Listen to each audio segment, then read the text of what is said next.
My name is Phillip Blackmore, the Sales Director at Catch Group.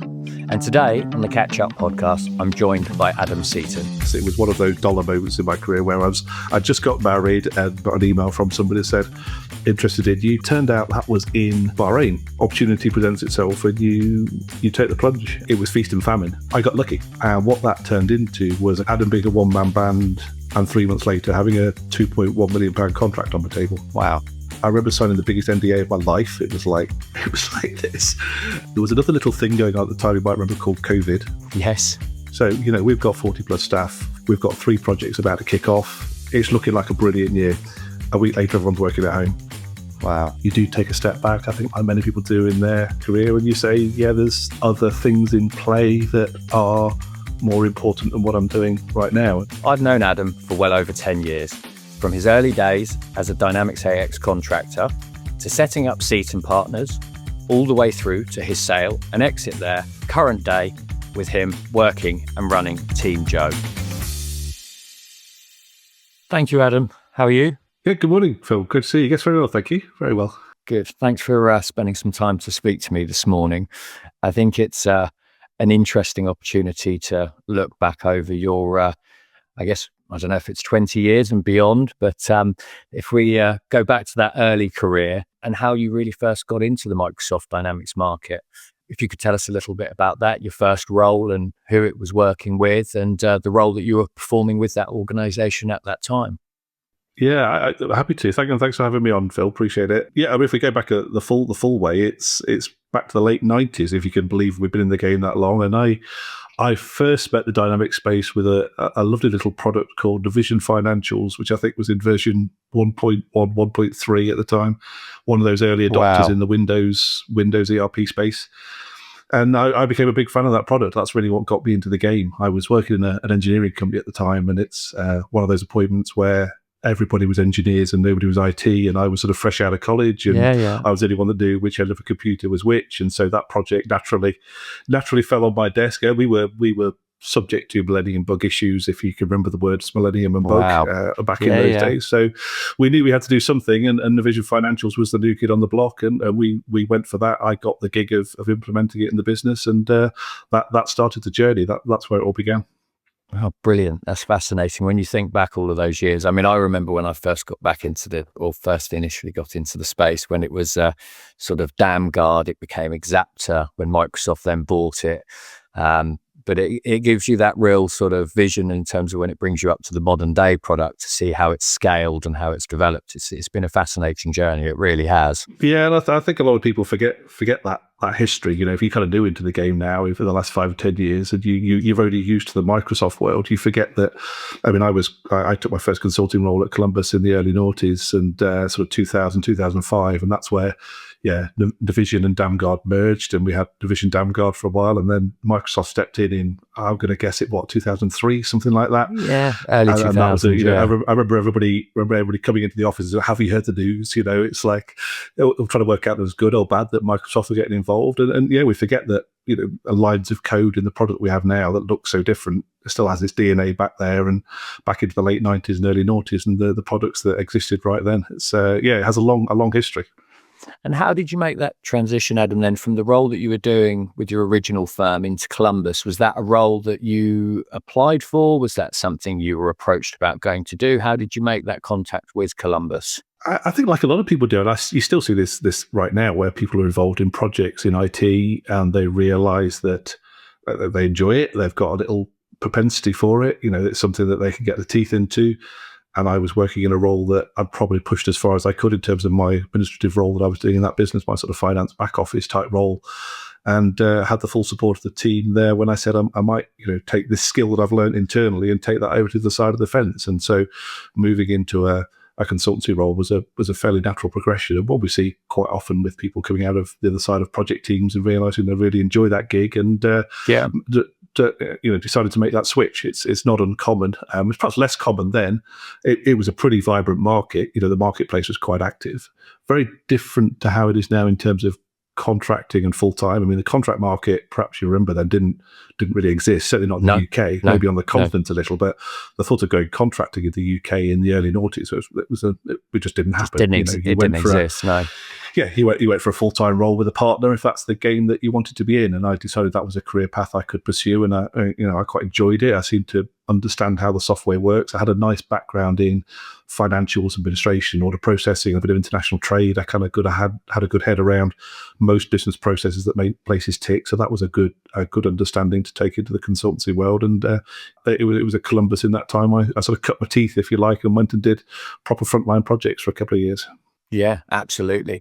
And I remember, I'm trying to sort of think back in terms of when we first made contact, and I can't remember if it was when you were with Cyber still, or in fact, if you had already made, you were, it was Cyber. And were you there as a permanent employee, or were you contracting there? I can't remember. It is a bit of a blur if I think back at what happened. I left Columbus to chase a dollar. I have to confess, it was one of those dollar moments in my career where I just got married, and I got off to work on a nav site actually, and it didn't work out. And long story short, I took a career break, went to New Zealand with my wife. We took a couple of months over there and had some time off. And it was while I was in New Zealand, I was on a website and thinking about recruitment. I was thinking about this the day. It was a website, and I've been trying to remember the name of it, and I can't. But it was one of the early, put your CV here and employers will come on and filter through. Oh, right. Wow. World. And that wasn't a new thing back there, but it was new that it was a site dedicated to Dynamics. So I was putting on, yes, I do general ledger. I'm a 4 out of 5 in this. I'm a 3 out of 5 in that module. Oh, brilliant. I can't remember who organised that. It sort of drifted away now. But anyway, my CV was on that site. And while I was in New Zealand, I got an email from somebody that said, interested in you. We had some calls. And it turned out that was in Bahrain. It's one of those weird left field things. I had to get the map out to see where it was.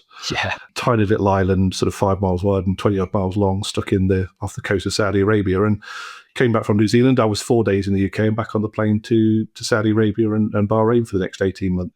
I guess it's one of those, you don't see it coming, opportunity presents itself, and you take the plunge and you roll the dice a little bit, and that turned out to be one of the adventures, if you can call it that, of that time. So, and it was when we came back from there, that contract ended. It was a contract for 18 months. It finished, no further work there. So we sort of repatriated back to the UK, and that's, you're quite right, that's where I dropped in at Cyber. Yeah. And I pretty quickly realised after a few months of Cyber, they were a great team, by the way. I had some great people work with them, people I still know in the industry from the time I had there. But I quickly realised I wasn't cut out long term for working within the partner world. I thought, it sounds like you're being critical, and I don't want it to sound critical, that you're on a lot of projects and you see challenges with those projects. And you think, well, hang on, you are on those projects, you're the lead consultant on those projects, you can fix those things. But there's only so much you can do as an individual when you're working within an industry culture that you don't think is quite right. And I really challenged myself during that short time when I was back to think, well, could I do it differently? Would I do it differently? How would you do it? And there was a bit of a put up or shut up moment with myself. It was kind of, well, step out and then go and have a crack yourself, or keep your head down and carry on. And I think that's when we sort of got introduced around that time. And ultimately that ended up with my first contract work up at, I did a little bit with Sense, with Keith and Mike at Sense, and made a good contact with them. And they're still good friends and colleagues strong now. Today, aren't they? Yeah, absolutely. They gave me a bit of work as I first stepped into the contract market, and then my first full assignment came with yourself up at Northgate Vehicle Hire in about 2009, and that was the first time I sort of fully stepped out into a separate world on my own and tried to sort of make that path work. And was that part of it in terms of when you talk about that kind of like put up or shut up moment, working within a partner organization? I guess there's only so much autonomy you have within the role that you have there, and I guess the guidance that you can give the customers. Was that kind of like the point in which you kind of make that decision, think, do you know what, I am going to go contracting? When you were thinking about going contracting, was it quite a nerve-wracking move? It was becoming more common then. There wasn't a plethora of contractors at that time. From a career perspective, quite a big jump. And how did you feel making that jump? It was, and I suppose it wasn't. I mean, the market was very vibrant then. So if something hit the fan, you could always fall back on a job. And that doesn't seem to sound arrogant. You could always get a job.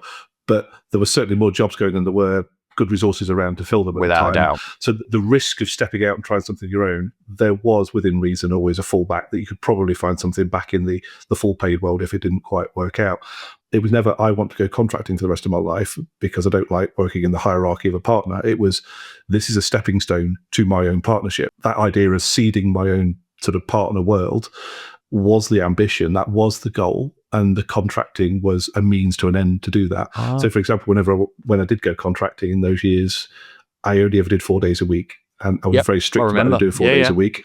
And Monday to Thursday was my contract world, and Friday was get on the phone, ring my own contacts, build my own website, do my own marketing, do my own thing. And that was sort of the balance I had. And 4 days a week kind of became 3 days a week. And I got my own little clients, and then became 2 days a week. And then it became, I've got enough work on my own client book to look after myself now. And that's sort of how that transition happened over those couple of years.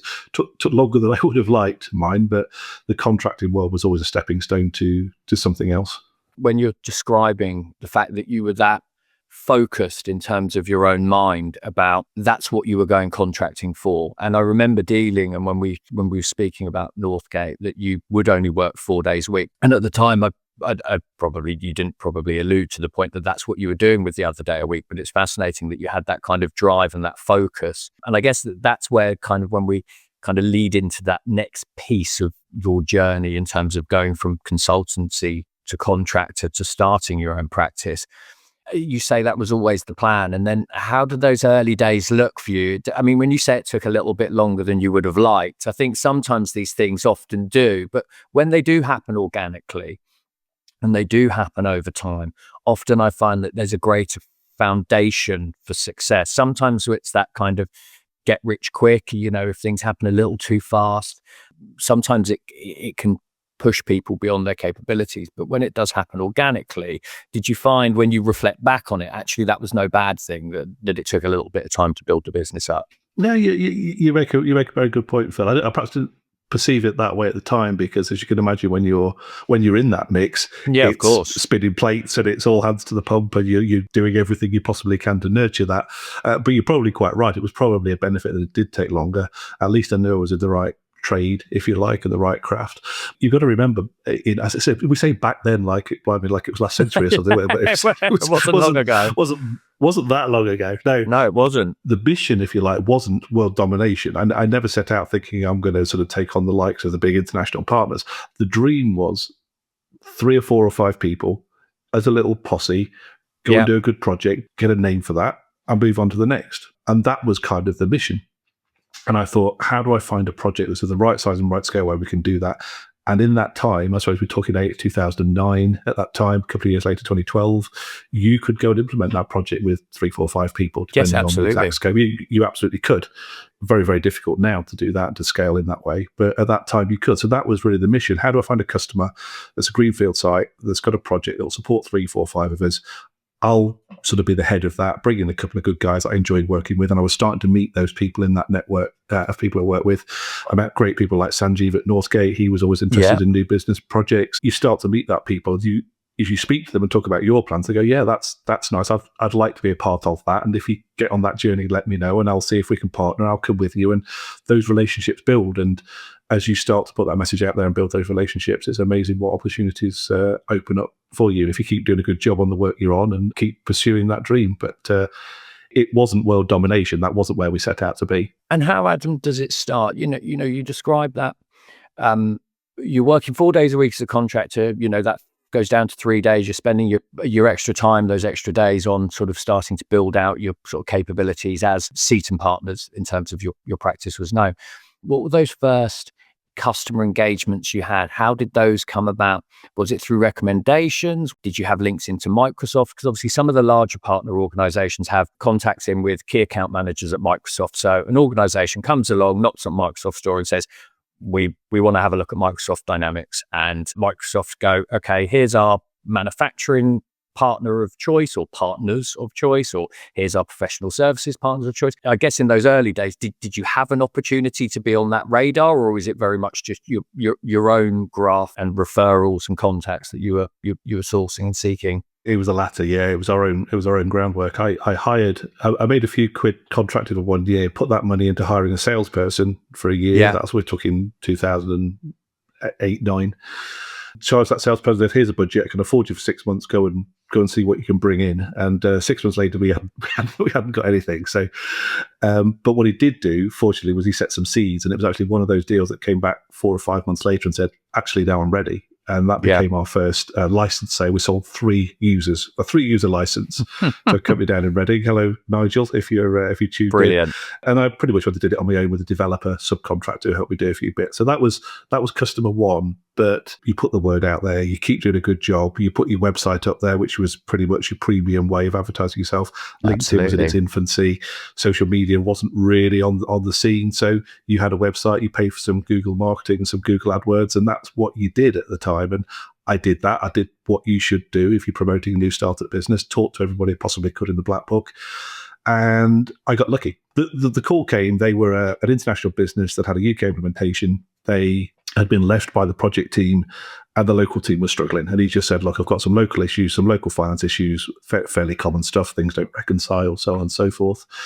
I've been on your website. Can you come and help us out? And that started with me working 4 days a week on a contract and then driving up there on the Friday.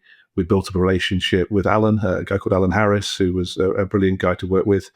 And over a period of 3 or 6 months, every Friday, we built up a relationship where I would go and fix a couple of bits, teach him a bit about how the system worked. He'd do his homework while I was away. The next week, he'd have another list of stuff we had to work through and issues to fix. And this repeated itself. And it was great fun. It was quite an easy task. They were on 2009. All the stuff was in my gift and knowledge how to do. So I really enjoyed it, because I was a bit like the Cape Crusader. You rock up, he's got a big list of problems, and you tick them all off, and you go away, and he says, thanks for coming. And in the consultancy world, someone says, thanks for coming, it's been a really good day, is not a compliment you get that often. So I really enjoyed working there. And then Alan, to his credit, was quite influential in the wider group. He got the ear of the international FD, who wanted to carry on rolling out their project in other countries.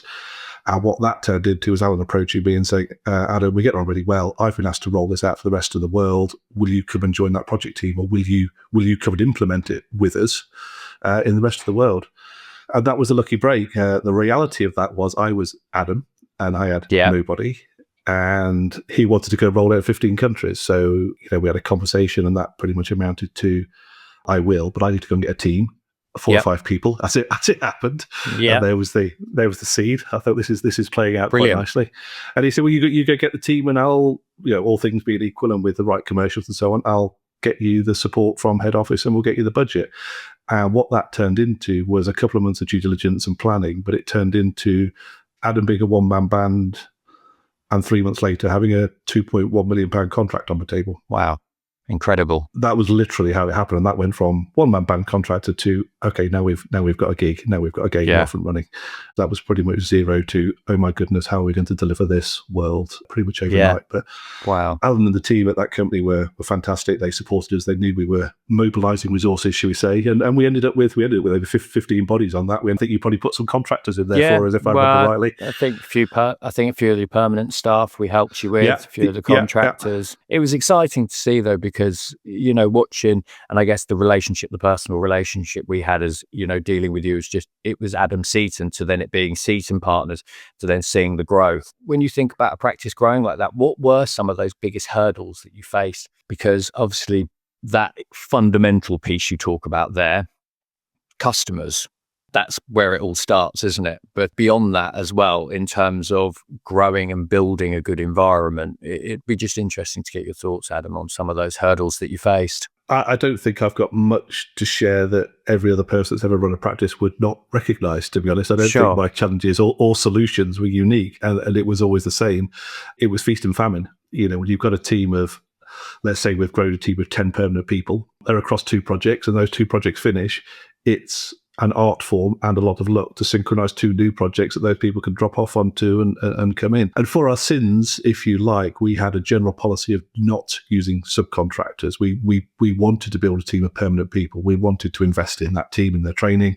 We wanted them to build into the culture of what we're trying to build and run with us for the long term. So we did use some subcontractors from the market in, emergencies or holiday cover or 1 or 2 things, but they never made up more than 5 or 10% of the workforce. The core of everybody we use was permanent staff. And that was brilliant because everybody bought in, everybody was very loyal, they bought into the model we were trying to build.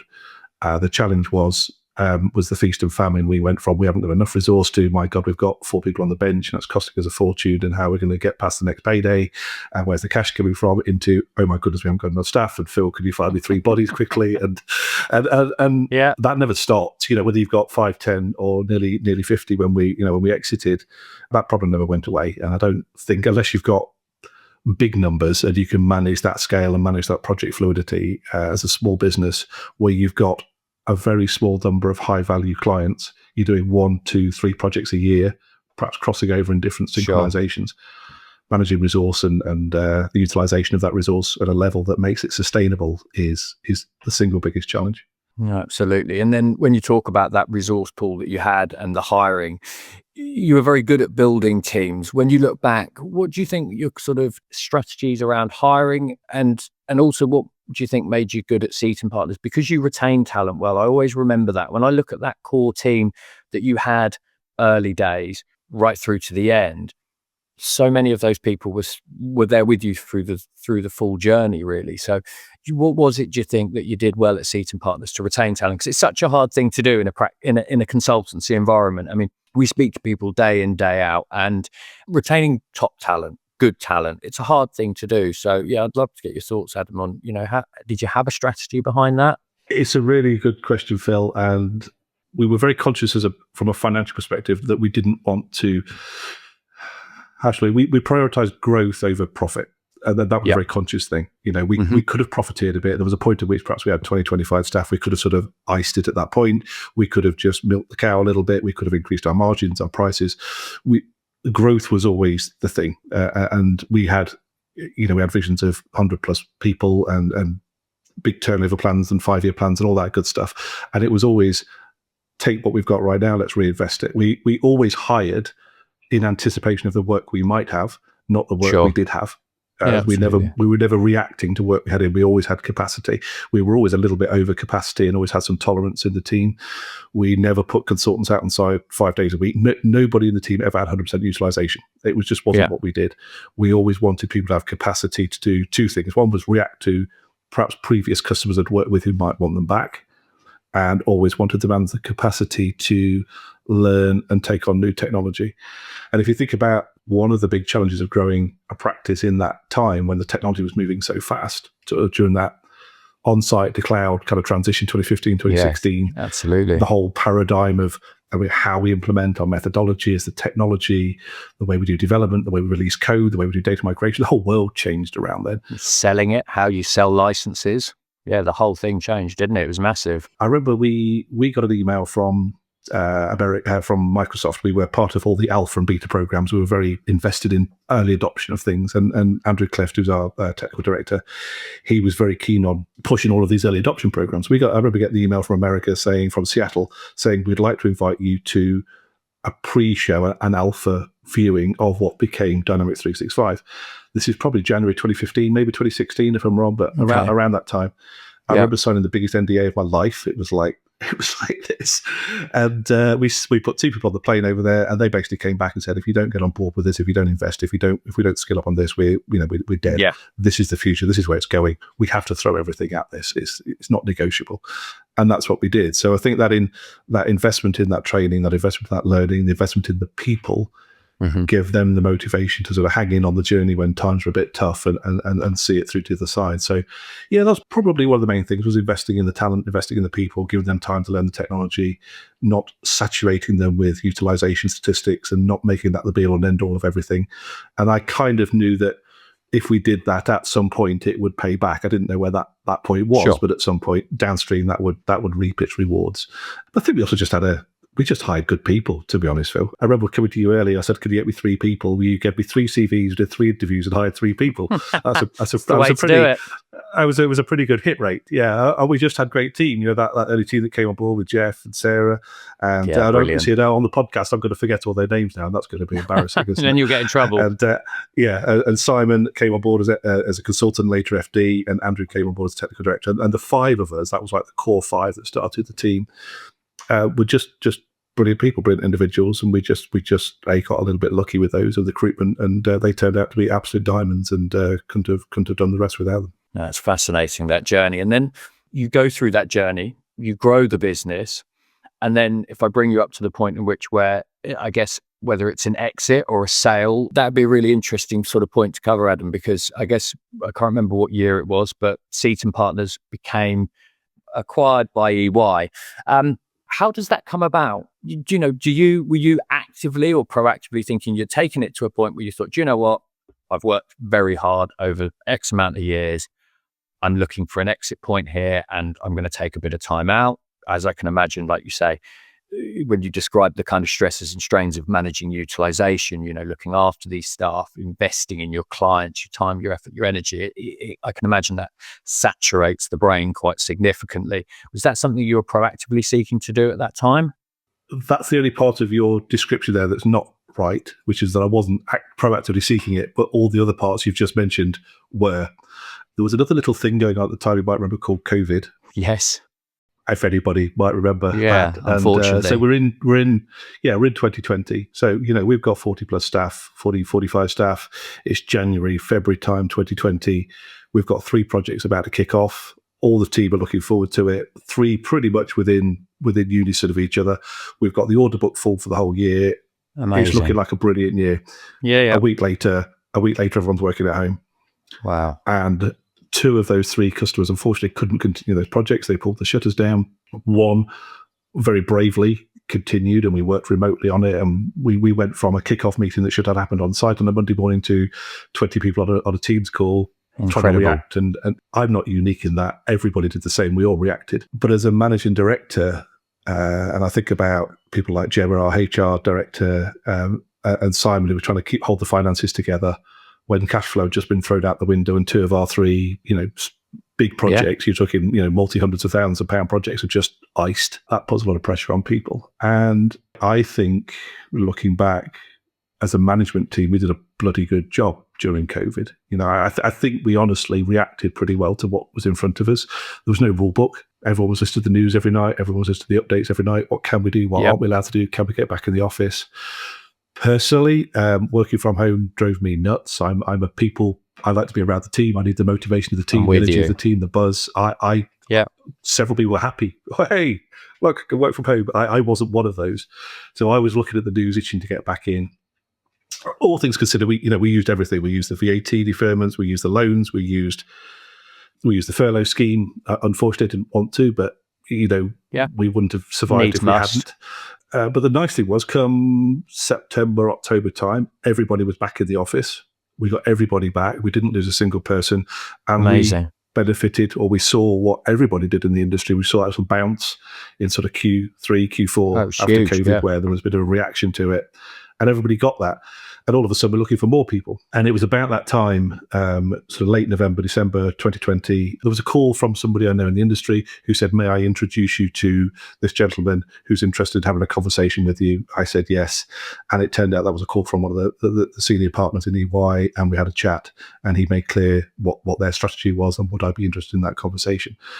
And I think the timing for them couldn't have been better. The timing for me probably couldn't have been better. Without sounding too sort of over the top about it, I was physically exhausted from 2020. Yeah, I was ready for a break. I was ready for a rest. I didn't quite know where the next phase was taking us. Now, that sort of COVID year made, I think, business owners stand back and go, okay, what are we really trying to do here? How do we move this forward? What's the next piece look like? How do we, nobody had global pandemic in their 5-year business plan, but somehow everybody sort of stumbled through it. You did too, I'm sure. We and met those challenges along the way. So they caught me at a time when I sat back and talked about it. I talked with the directors about it and the other people that had a stakeholder in the business, and it was unanimous that was a good thing to do on many levels. And the real motivation was I needed a rest, to be blunt. I was happy to take, either we changed the internal structures and I took a bit of a step back and somebody else sort of stepped up to the hot seat, as it were. That was one option. But we all agreed that it was a great way to take the business forward at an accelerated pace in a way that we probably couldn't. We had some very senior people in the business that we didn't really have anywhere for them to go in terms of promotions. We were kind of a bit stuck at the top. And we saw some really good talent. And we looked at that talent and thought, well, are they going to shine more here? Or do we open the door and give them an opportunity in a bigger business where there's more opportunities to really accelerate their careers in a bigger organization? And I think that was probably the thing that sealed it. Yes, there were some dollars involved as well, of course. But really, I wanted a bit of a break. And I saw the opportunity for the people that were in the business to accelerate without too much downside to that discussion, really. So it turned out to be a relatively easy decision to make. How did it feel, though, when you kind of look back and you reflect on it? I don't know if it's the right terminology, letting a business go that you'd grown from sort of, from ground up. Those people become your friends. And I know you were staying with them because you were moving with them into that EY business. But, the day you signed that contract and it was kind of all formal and done, what was the kind of emotional reaction you had at that time? I think it was quite neutral. To be honest, Really? That's a very unspectacular answer to a very big question, Well, no, Phil. I guess if you'd kind of almost, that you were comfortable with your decision, which you've described that you'd kind of got to a point where energy levels were at a certain point, and mentally, maybe for the last 3-6 months, that's what you had understood to do. So the day it arrives, then it's almost like, well, this is just what we're doing. I've got to this point, and this is where we are. Yeah, part of it though was business as usual, to be honest. I mean, when you join into an organisation like that, you don't suddenly just disappear into the four corners of that organisation and get filtered out. I mean, we were a business unit; they didn't have a business unit like us. That's why they were interested in us. So it was very much, Adam, you're still in charge of this team. You might recall that also purchased Pythagoras a few months before as well on the customer engagement side. Yeah. So they had the CE side, now they had the sort of the ERP side, and so they had the portfolio together. So I worked quite closely with Julian, who came from the Pythagoras side, and we were still heads of our business units effectively, but under sort of partnership, directorship. And so in principle, that kind of started just fine. And then over a period of time, you make those integrations and those transitions, and it's a complex thing. It's a complex thing. You've got your infrastructures, you've got domain names, you've got customers with contracts that need transitioning. And particularly a company like EY that has very strict rules about their governance and their due diligence and their independence and the rules they have to follow as auditors as well. Yeah, those rules are complex and quite intense. And so jumping through those hurdles and the whole due diligence piece was a complex piece of work. So there was it was almost like you didn't have time to stop and pause, because there was always something next to do, and there's always a job to do, and there's always something going on, and always something to help you with that transition. So I'm thinking back, what was the emotion at the time? It was like, well, let's crack on. We've got a lot to do here. Keep going. Like, on to the next chapter. Let's keep going. Yeah. And I was committed to spending some time there to help with that transition as well. So I don't recall it being anything other than trying to make it business as usual. When I think back, you were in EY for sort of 12 months or so. Was it 24 months? Well, this is where some of the challenges came, Phil, to be honest. I should have been, but I exited before my time. There were some challenges around that, and I don't mind, quite happy to share those. It's, there's a couple of things at a personal level. I underestimated how difficult it would be personally to transition into that in the long term. Hugely different environment and culture, isn't it? Yeah, it is, and I have so much respect for the guys at EY. They're a very clever team, and I've absolutely no criticism at all for the deal we did or the way it played out for me personally in the end. Not at all. But I personally find it quite difficult to sit between a team that I was previously responsible for and sort of a partnership structure that I wasn't part of, and having limited ability to influence that strategy at that level that I was used to.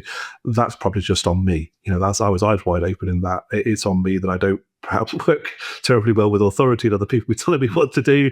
And the truth of that played out pretty quickly. And I realized quite quickly that I wasn't going to be able to see out the term that I thought I was going to see out. And I realized that, I do slightly regret not being able to, personally being able to see out what I thought was the full plan for the period of time that I would have liked to.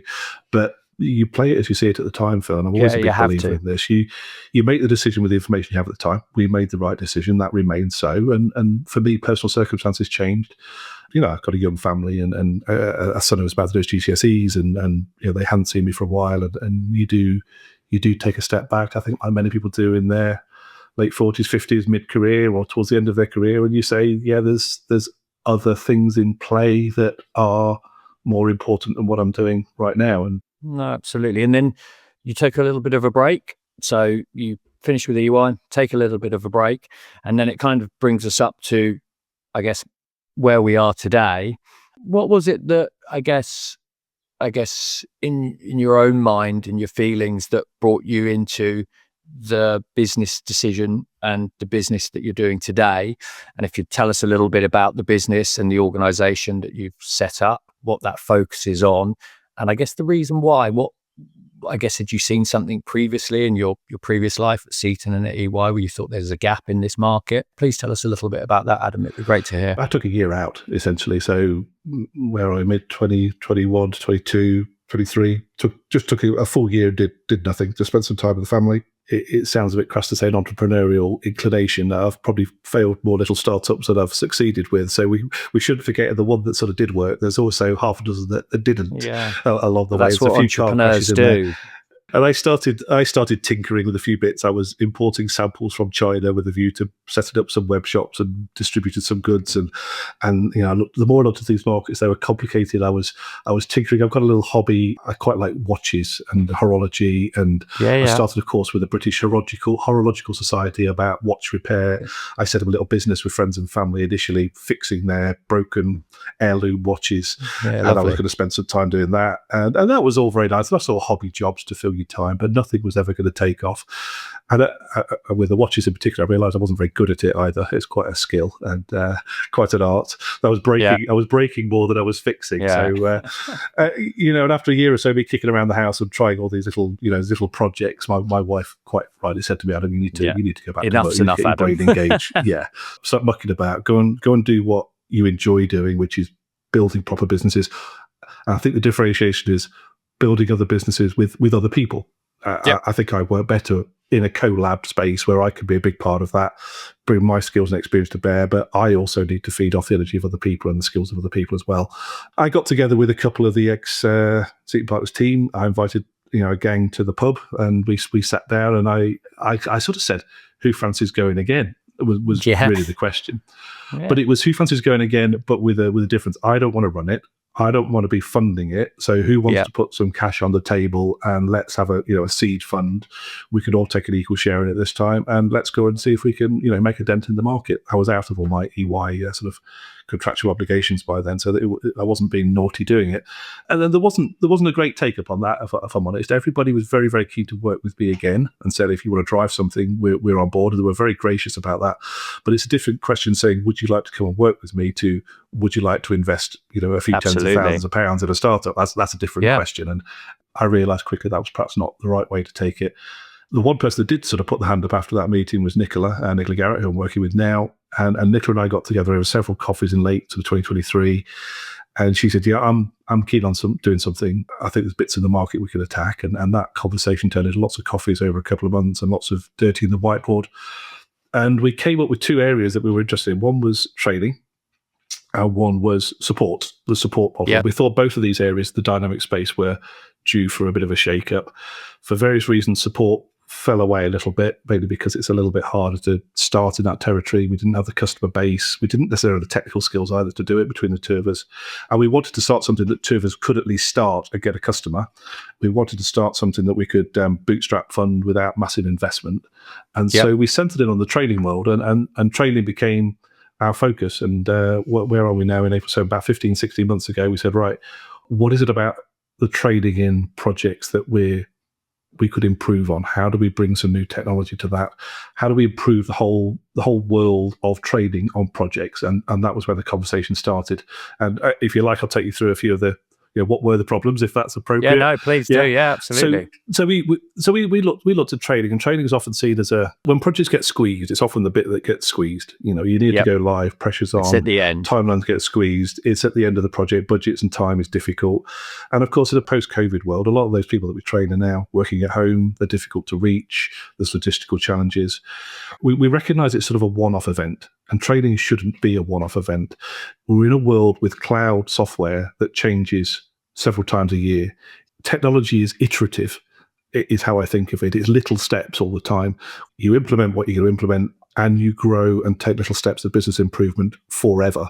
And that's a cultural change in a business about taking a long-term view to long-term learning. But training is always a one-off deliverable in a project and then rarely revisited. So the first thing was, right, let's make it a long-term solution. That was first. Second was, we wanted to make a product. We wanted to make something that wasn't person dependent. I didn't want it to be the Adam training company. I didn't want to be standing up in front of a class being the one person to do it.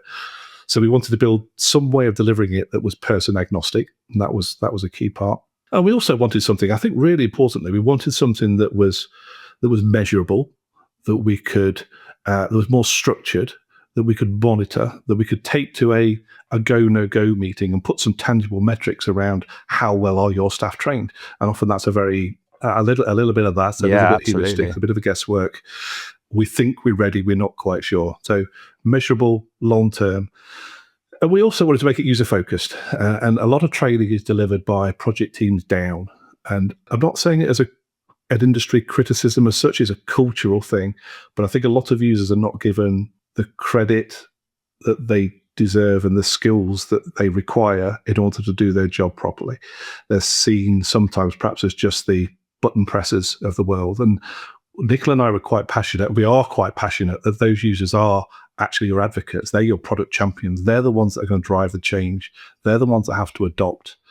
And when we think about, empowering those users, as a certain software company's famous mission statement talks about empowerment, we were passionate that empowering people isn't about giving them more software. It's about teaching them how to use the software that they've already got properly. Yeah, absolutely. And this was a really key point to us. So if you pull those together, long-term, measurable, user-focused, we came up with what we have now, which is our Joe How product. And the solution to that was a learning management platform, which we found a learning management platform we could build on top of rather than build our own. And for the last year, we've been building great content in video format using AI avatars and text-to-speech translations in foreign languages, and building a catalogue of training material around Dynamics that we can take to market. And that's been the core of what we've built and why we built it. And those challenges are the ones that we've been trying to fix. I'll pause there because it's a very long answer to your question. So let me pause there. Let you jump in. I think it's interesting to hear, you having that energy and enthusiasm. And I think it is about finding a niche in terms of there are gaps out there often. And again, I speak in a very generalistic term here.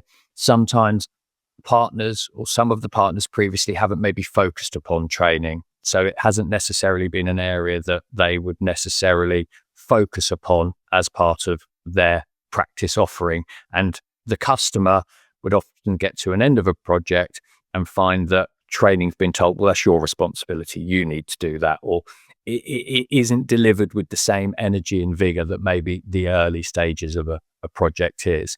So there's definitely a gap out there in the market for that. Yeah.